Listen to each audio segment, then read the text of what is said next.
On a chilly afternoon, Andrew Myers, a quiet, elderly man with a calm and unassuming demeanor, stepped into a bustling car dealership.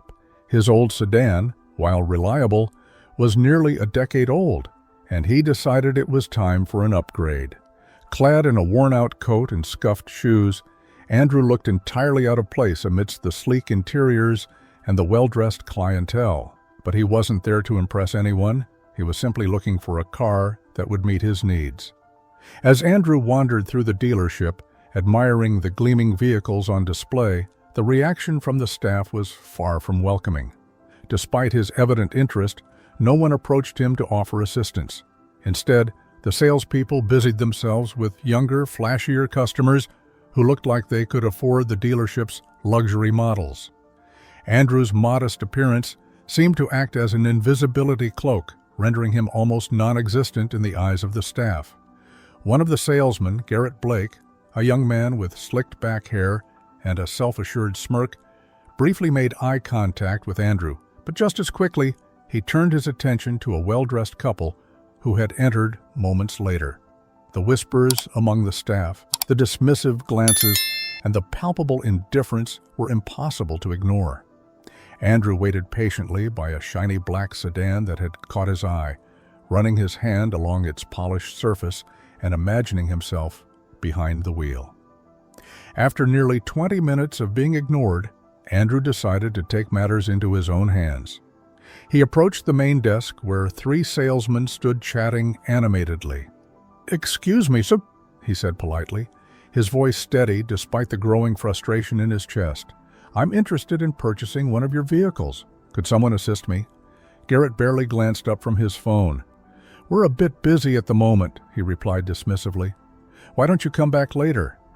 Andrew's expression remained calm, but inside a storm was brewing. He nodded curtly and turned to leave, his heart heavy with disappointment and anger.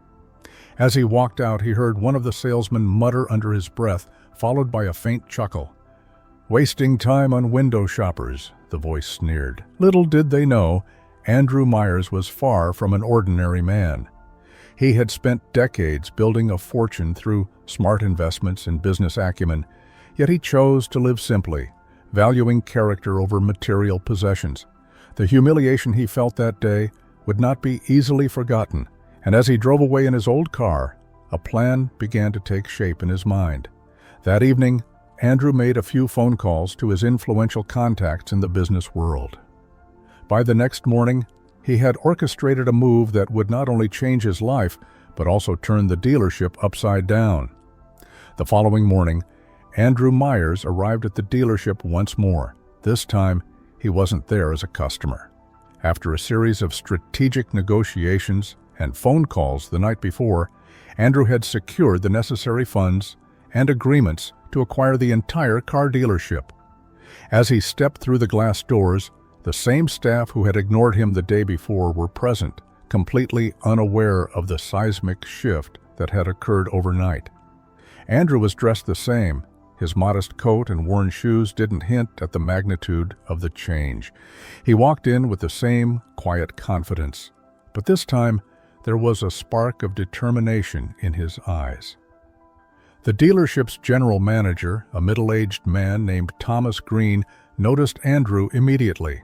Unaware of who he was or why he had returned, Thomas put on a forced smile and approached him. "Good morning, sir," Thomas said, his tone polite but insincere. "How can we assist you today?" Andrew reached into his coat pocket and retrieved a neatly folded set of documents. Without a word, he handed them to Thomas, watching his reaction closely. Thomas's brows furrowed as he unfolded the papers and began to read. His face gradually turned pale, his confident smile fading into an expression of disbelief and panic. What is this?" Thomas stammered, his voice unsteady. Andrew finally broke his silence. "I'm not here to buy a car," he said calmly, his gaze unwavering. "I'm here as your new boss." The room fell silent as the weight of Andrew's words sank in. The once dismissive staff began to notice the interaction. Their curiosity piqued. Whispered conversations broke out among them as they tried to piece together what was happening. Thomas, still holding the papers with trembling hands, looked up at Andrew with wide eyes. This can't be right," Thomas muttered. "You bought the dealership?" "That's correct," Andrew replied, his tone firm but composed. "As of this morning, I own this operation, and I'm here to make some changes." The staff exchanged nervous glances. Those who had laughed at Andrew the previous day now looked visibly uncomfortable. Garrett Blake, the slick-haired salesman who had dismissed Andrew so callously, shifted uneasily in his spot, his smirk replaced with a look of dread. Andrew turned to address the entire room, his voice, though measured, carrying a quiet authority that demanded attention. "Yesterday I came here as a customer," he began. "I was looking to buy a car, but instead of being treated with respect, I was ignored, dismissed, and judged based solely on my appearance. You assumed I wasn't worth your time. You made a mistake." The tension in the room was palpable.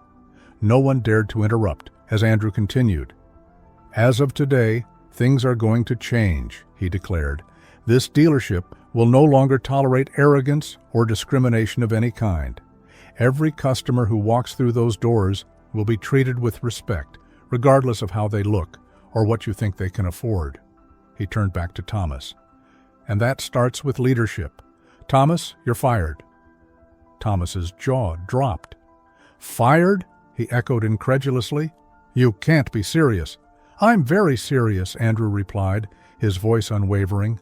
"Your leadership has fostered a toxic culture here, and that ends now." The silence that followed was deafening. One by one, Andrew began addressing the other staff members, calling out those who had displayed the same dismissive behavior he had experienced.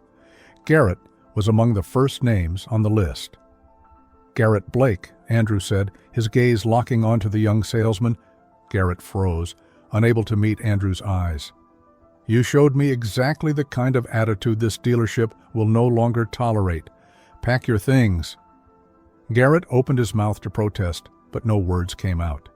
He knew there was no use arguing. With his head down, he walked toward the back office to gather his belongings. As Garrett shuffled away, Andrew continued his appraisal of the staff. Those who had sneered or whispered about him the day before were either dismissed or warned that their behavior needed to change immediately. Andrew wasn't just firing people for the sake of revenge. He was building a team that reflected the values he held dear: respect, humility, and kindness. Among the group, one employee stood out, a young woman named Laura Bennett. Unlike her colleagues, Laura had discreetly greeted Andrew the previous day and even offered a warm smile, though she hadn't been assigned to sales.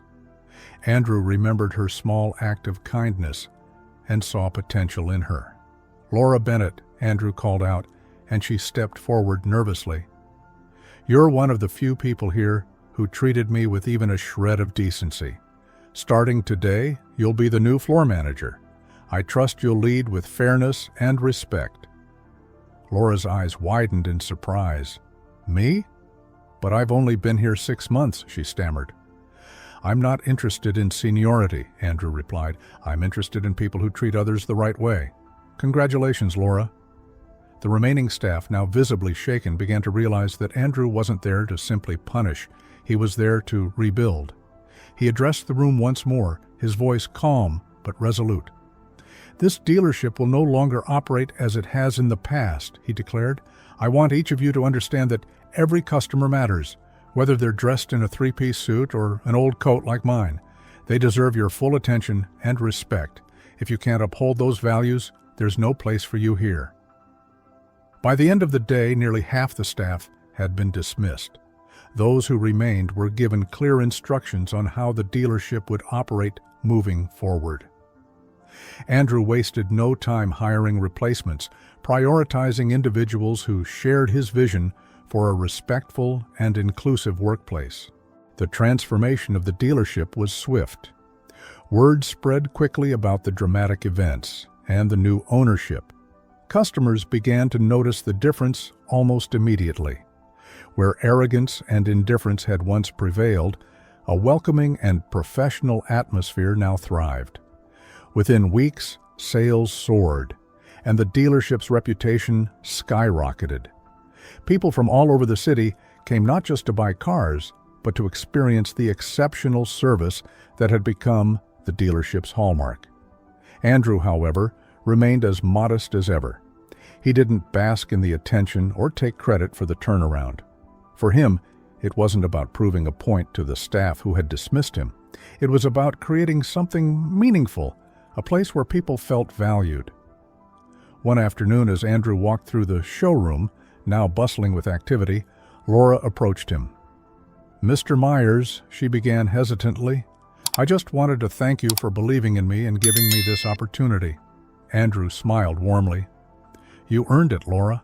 All I did was recognize what was already there. Just remember to keep treating people the way you always have, with respect.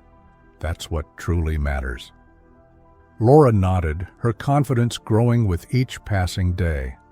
Under her leadership and Andrew's guidance, the dealership flourished. As Andrew prepared to leave the showroom, he took one last look around. The same space that had once been filled with indifference and condescension was now alive with positivity and purpose. He felt a deep sense of satisfaction, not from the power he now wielded, but from the change he had brought about. This experience had been a reminder that true wealth wasn't about money or possessions. It was about how you treated others and the impact you made on the world. Andrew Myers had proven that humility and kindness could triumph over arrogance, and in doing so, he left an indelible mark not only on the dealership, but on everyone who crossed its doors. Thanks for watching. If you enjoyed this video and found it helpful or inspiring, don't forget to hit that like button. It really helps support the channel. Also, make sure to subscribe and turn on the notification bell so you never miss out on our next upload. We've got so much more exciting content coming your way, and we can't wait to share it with you.